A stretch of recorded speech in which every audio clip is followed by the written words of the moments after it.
Sa pangyayari noong panahon ng ikalawang digmaan, marami talagang mga taong nakakaranas ng mga kalupitan. Ang pinakakawawa sa mga kalupitan na ito ay ang mga musmos ng mga batang walang kaalam-alam sa mga pangyayari. Dahil na rin sa mga kagagawa ng mga matatanda sa kanilang pansariling dahilan. Lalo na ang ginawang pagmamalupit ng mga Nazi Germany sa mga taong naging biktima nila. Sa kwentuhan natin ngayon, meron isang taong ginamit ng ating Diyos para iligtas ang mga batang bihag at magiging biktima ng mga Nazis. Ginawa niya ang kanyang makakaya para mailigtas ang mga paslit na ito. Paano nga ba niya naitakas o nailigtas ang bata na naging bihag ng mga Nazi Germany? Atin alamin ang misteryo ng kwento ni Sir Nicholas Winton. Simulan na natin!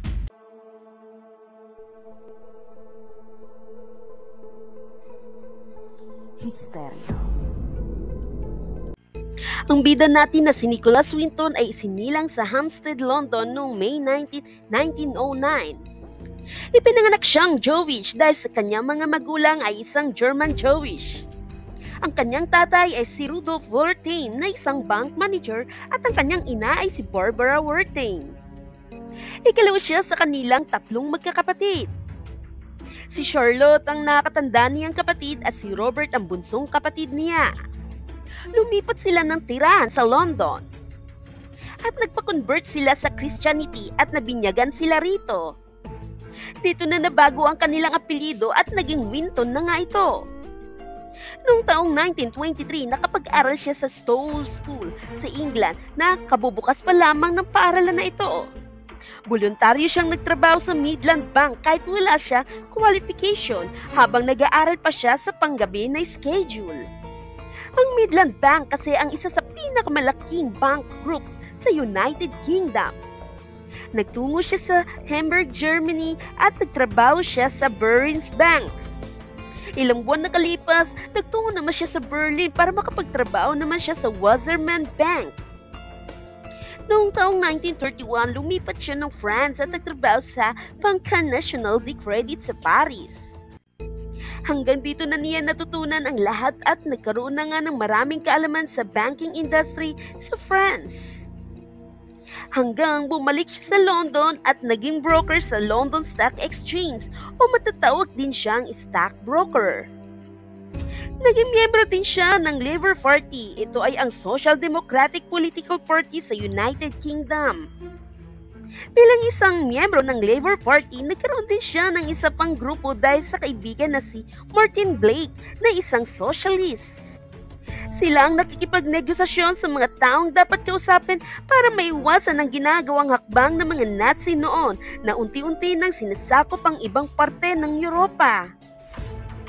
Noong November 1938, naganap ang tinatawag na Crystal Knot. Ang Crystal Knot or Crystal Night at tinatawag din na Night of the Broken Glass or November Pogrom.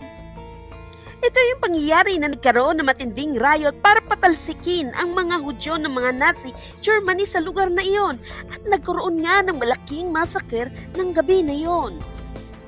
Ginagawa kasi ito ng mga Nazi dahil sa dumarami na ang mga Hudyo sa bansang Germany. Marami silang winasak na sinagoga, 73 mga Hudyo ang namatay at 30,000 ang inaresto. Noong taong 1938, panahon ng Pasko, may planong pumuntang Switzerland si Winton para magbakasyon at mag-skiing. Kaso, nakatanggap siya ng humihingi ng tulong sa dalawang aktivista sa Prague at ito ay sina Marie Smolka at Doreen Wariner.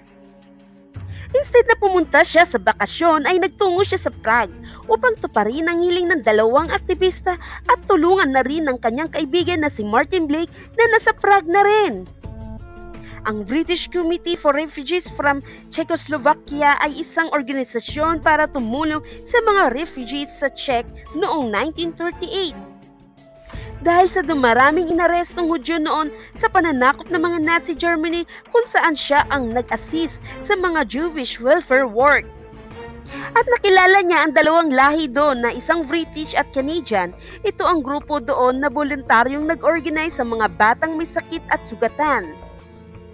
At ang mga tao na ito ay sina Trevor Chadwick at Beatrice Wellington. Habang nasa Prague si Winton at naka-stay sa isang hotel, ay alam niya sa sarili niya na sasakupin na ng Nazi ang lugar na ito at matutuloy talaga ang gyera. At nalaman niya ang program na ginawa ng Britanya na tatanggap sila ng mga batang refugees. Kaya gumawa sila ng maliit na grupo na Children's Section from British Community Refugees from Czechoslovakia upang mag-aksikaso at ayusin ang mga aplikasyon ng mga bata. Ang mga magulang ng mga bata ay pinupuntahan ng pwesto ni Winton. Dahil sa libo-libong mga magulang ang pumila, gumawa ng maliit na opisina sa Prague si Winton para ipalista ang kanilang mga anak papuntang Britanya at makaligtas ang mga ito. Tumagal ng isang buwan sa Prague si Winton at bumalik sa London noong January 1939 para kausapin ang gobyerno. Naiwan pa din sa Prague ang kanyang mga foreign friends na nag-volunteers roon na sila Chadwick, Wariner at Wellington. Ang programa ng Britanya natatanggap sila ng mga batang refugees na nasa edad na 17 taong gulang pababa. Ang programa na ito ay tinawag na Kinder Transport at 10,000 lamang na mga refugees ang maaaring tanggapin na nagmula sa Germany at Austria. Kaya lang kailangan din nila magbayad sa gobyerno ng €50 o sa halagang ngayon ay €4,033 na para sa pagstay nila sa United Kingdom hanggang makabalik sila sa kanilang pamilya. Nakipagnegosasyon si Winton sa gobyerno ng Britanya upang humingi ng pahintulot na payagan sila na magpasok pa ng mga refugees na mula sa Czech. Pumayag naman ng mga ito, ngunit kailangan sundin ang sinibatas ng Britanya. Kaya kumilos agad si Winton kasama ang kanyang grupo at sumali na rin ang kanyang ina para tumulong sa kanila. Kahit meron siyang trabaho, nagawa pa rin din niya kumilos sa gabi para maasikaso lamang ang kanyang nasimulan na obligasyon na pagliligtas sa mga bata. Inayos nila ang lahat ng pangangailangan ng mga bata, paghahanap ng mga pamilya na pwedeng ampunin ang mga batang ililigtas nila. Nangalap din sila ng mga pondo para sa financial na pangangailangan para sa mga batang kukunin nila. Nakalikom na siya ng pera para sa magiging pamasahe ng mga bata at ang pambayad sa gobyerno. Nakipag-usap din siya sa gobyerno ng Netherlands para payagan silang makatawid sa bansa na ito sa pamamagitan ng tren. Nagtungo na si Winton sa Prague sakay ng eroplano noong March 14, 1939. Naayos na nila ang lahat at naisakay na nila ang mga bata na itatakas nila mula sa Czech at nakadaan sila ng maayos sa Netherlands. Ang panahon na iyon ay nagsisimula na ang gyera. Nadala niya ang 669 na mga bata at naipasok sa Britanya at naibigay sila sa mga foster parents na naghihintay sa train station. Ang iba naman ay naihatid sila sa kanilang magiging foster parents sa tulong na rin ng mother ni Winton. Ang huling kargamento sa pagdala ng mga bata sa Britanya ay noong August 2, 1939. After 6 weeks, nasakop na ng German ang Czechoslovakia. Ang Czechoslovakia ay isang landlocked, walang sariling teritoryo kaya inangkin ito ng mga Nazi Germany hanggang tinawag nila itong Sudetenland. At border district ito ng Bohemia, Moravia at Czech Silesia. Natigil ang pagliligtas sa mga bata nang nagsimula na rin ang gyera sa Britanya laban sa Germany. Sa totoo lang, ang pagkakaalam ni Winton nung nailigtas nila ang mga bata ay umabot lamang ng 664 ayon ito sa kanyang record na natatandaan niya. Pero ito pala ay umabot ng 669 na mga batang refugees. Natapos ang digmaan, halos hindi kilala ng iba ang pagkatao ni Nicholas Winton. Hindi naman niya itinago sa iba ang kanyang mga nagawa, pagliligtas sa mga bata na nagmula sa Czech. Hindi din siya masyadong pinansin at hindi pinaniniwalaan ng karamihan ng kanyang mga sinabi. Nakapag-asawa na siya at nagkaroon siya ng mga anak at ang kanyang asawa na si Greta ay nakita muli ang notebook na listahan ng mga batang nailigtas niya. Andun lahat ng kumpletong impormasyon at mga larawan ng mga ito. Ang iba ay nakauwi pa sa kanilang pamilya, ang iba naman ay hindi na dahil napatay na ito ng mga Nazi dahil sa Holocaust. I-display nila ang mga larawan sa isang museum o sa pampubliko na establishmento para matagpuan pa ang ibang pamilya ng mga bata. Ilang taong nakalipas, naimbita sa isang palabas sa television si Winton na pinamagatang That's Life. Dito na niya kinuwento ang lahat ng mga pangyayari noon at kung paano niya nailigtas at nakuha ang mga bata mula sa Czech. At sinupresa din siya ng mga bisita ng palabas ang ilan sa mga batang niligtas niya noon.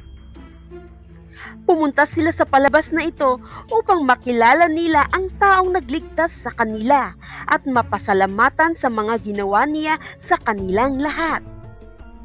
Dahil sa palabas na ito, mas nakilala at maraming nakuwang pagpapakilala kay Winton katulad ng nakakuha siya ng knighthood from the cities ng London at Prague. At nabigyan din siya ng Order of the White Lion na isa sa pinakamataas na parangal ng Czech Republic. Isang napakadakilang kabayanihan ng kanyang ginawa para lamang mailigtas ang mga batang musmos na walang kaalam-alam sa mga nangyayari noon, kundi takot at pagkahiwalay sa kanilang mga magulang ang kanilang nadarama. Isang tunay na kagalang-galang na si Sir Nicholas Winton, pagpupugay para sa kanya. Kayamanan ng kaalaman, dapat natin ito iusbong sa tama at kabutihan. Anong masasabi mo sa kwento natin ngayon?